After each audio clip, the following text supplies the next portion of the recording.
Hey guys, Gary Wenzel here.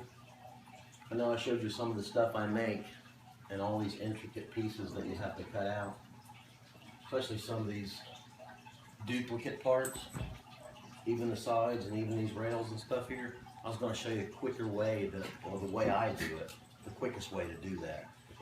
It looks like hours and hours of work. It is, but it's a lot less work than you think. Come on out here and I'll show you.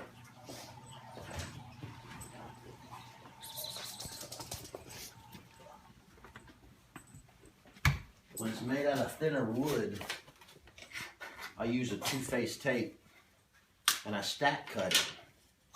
This particular tape I've got, there's all different kinds, craft shops and stuff. It's called Echo tape,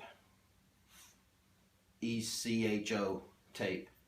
But anyway, when I put this on, it actually, and I don't use a lot of it because it's strong. When you put this on and take the backing off, there's really no tape to it. It's just the glue left. Anyway, you'll stack these together and it's strong enough to hold those together until I cut a part out. And that way when I cut a part out, I've got two exact parts instead of one. And then the pattern itself, I'll use a repositionable tape. Repositionable adhesive means you can take it off. And some of even this stuff is too strong. What I mean is, I kind of use my shirt to get it just the right stickiness that I think, and that's just a feel for it. You'll have to experiment with that yourself.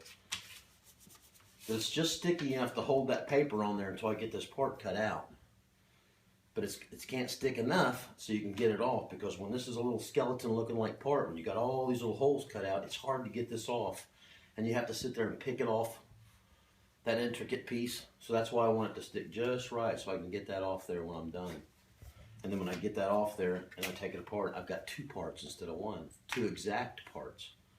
So that's how I sped a process like that up.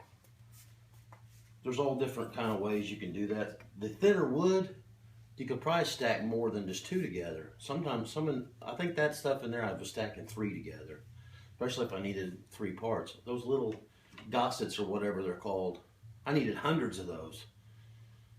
So I would stack them three at a time. So if I needed 100, I only had to cut out 30.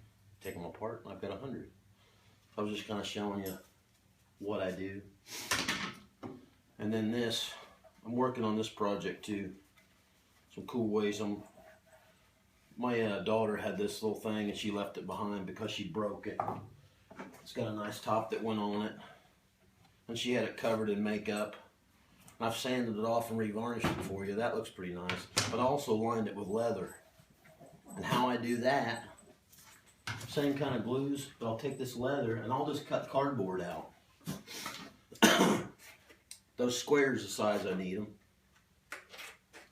But I use a better glue. This is a permanent type of glue. DAP makes this. I'll cut that piece of leather out, put this contact glue on this piece of cardboard, stick it on there, fold it up, and then cut it out.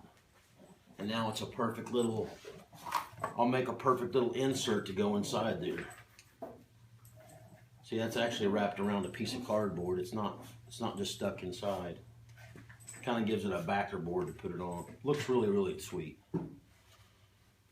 I need your guys' help. I really don't want to remake this top. And it was broken completely in half. It's missing some parts right here. And I'm going to beef this up so it doesn't bend and break again. That's one fix. But I need to hide some of these cracks. My idea was first buy another piece of black walnut this thick and redo it, or save this part somehow. But I was thinking about putting some kind of ribbon on top, maybe even a handle on that piece of ribbon. Kind of see what you guys thought, see if you guys come up with any ideas. I'll fix this and I'll show you how I did it. Might even use some comments if you guys had a better idea to fix this in order to hide some of these cracks. But what I was going to do is put like a ribbon and make it out of wood, glue it on top. Not only that, beef it up a little bit, but it'll hide those cracks, and I'll use the same part. I still have to see all the makeup she had on it. I'll sand that off, revarnish it, and it'll look just as nice as that. Anyway, just some of the stuff I do in my spare time. Just thought I'd let you know. See ya.